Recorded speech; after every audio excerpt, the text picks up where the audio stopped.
हो मला कमी होतं दोन हो 2-3 मिनिटं जास्त वाढलं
दुर्दैवी घटना आहे।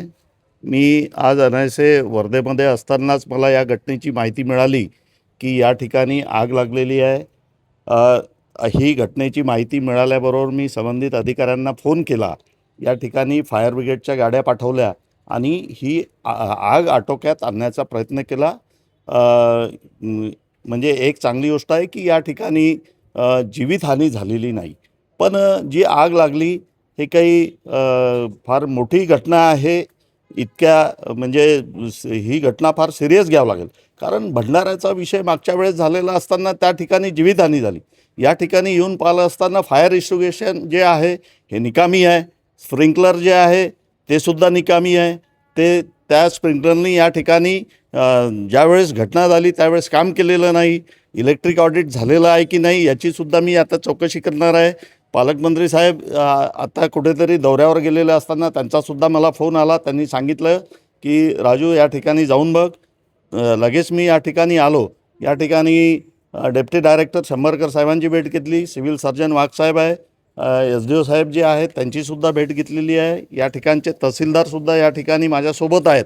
या सगळ्या घटनेचा मी माझ्या तीव्र शब्दामध्ये निषेध करतो की या ठिकाणी अशी घटना जी झाली ही घटना घडायलाच नको होती।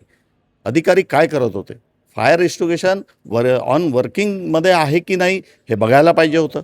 या ठिकाणी इतकं मोठं हॉस्पिटल आणि जर का ते पाईप लागलेले आहे आणि त्या पाईपमध्ये पाणी नाही आहे तर हे कुठल्या कामाचं?